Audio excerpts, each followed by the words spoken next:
issue.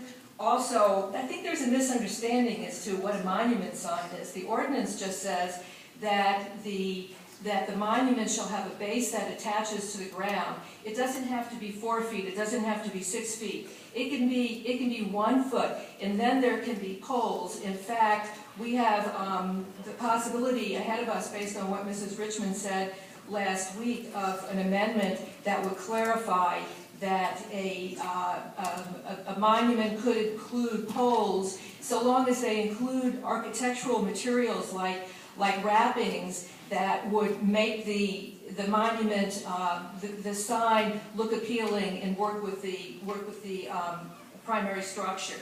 30 seconds. Okay. Design review committee should develop parameters. Variances should not be difficult to obtain. Regarding Tracy Weber and Pam Eddy, 14 feet is tall. Think of the Marine Credit Union.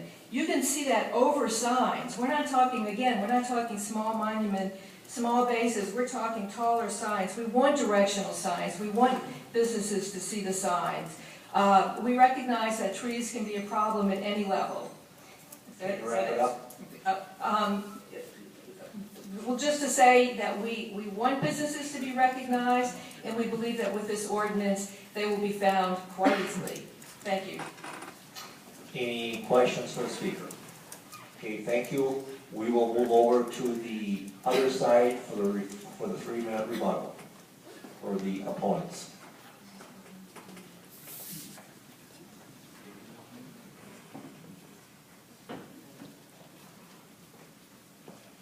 Okay, Mr. Fusco coming up. 3 minutes. Paul Fuchsel, owner of La Crosse Sign Company. I've been in business since 1975 here in the La Crosse area in the signage business. It was stated earlier that only a few businesses saw the need not to change the code. That was for those that were speaking in favor. And we all know that this is difficult. We said that all night. Many of you I know on the council, and I appreciate the difficult task that you have. We know that what they're proposing is very difficult for all businesses to swallow, because one size will not fit all. It's easiest to say 60 square feet, and that's going to be enough. But as you saw in what my brother submitted, that isn't going to fit everybody. We're asking that this committee that has their special interest, that would be changed and re-looked at again in a broader way. They have talked about the plaza on Copeland Avenue and how nice that is, and I do agree, that plaza is nice. It's a plaza, it's a destination, it's nicely done, but that cannot be done throughout the whole city because everything is so spread out.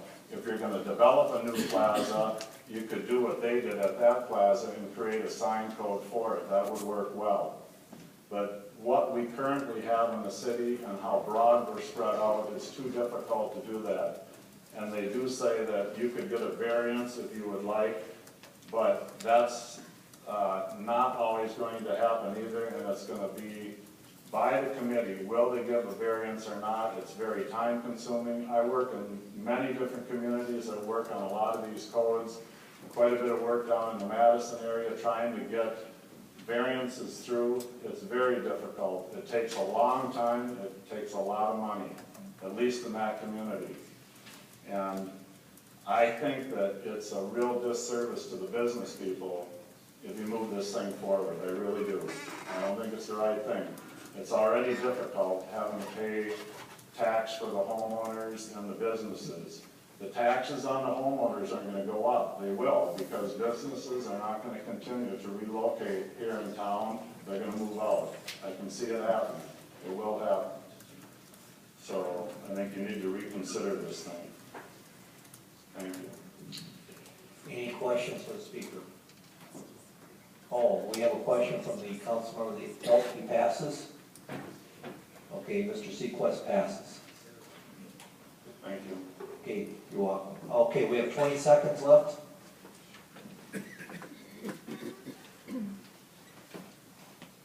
Okay, Okay, I don't see anybody stepping forward, so I need a motion to close public hearing. All in favor, say aye. Opposed? Carried.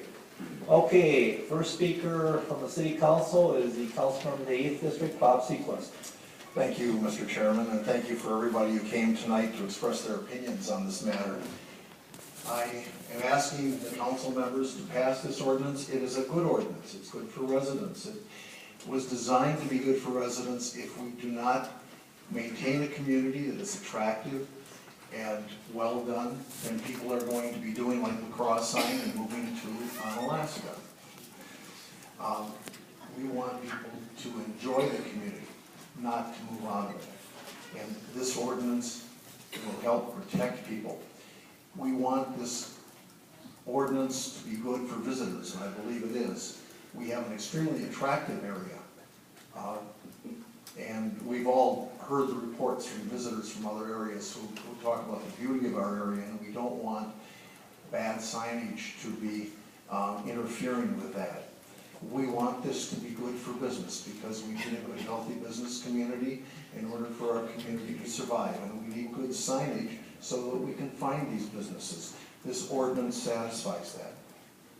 I was very disturbed by a television story I saw last Thursday night that featured Dave Rogers from Dave's Guitar Shop.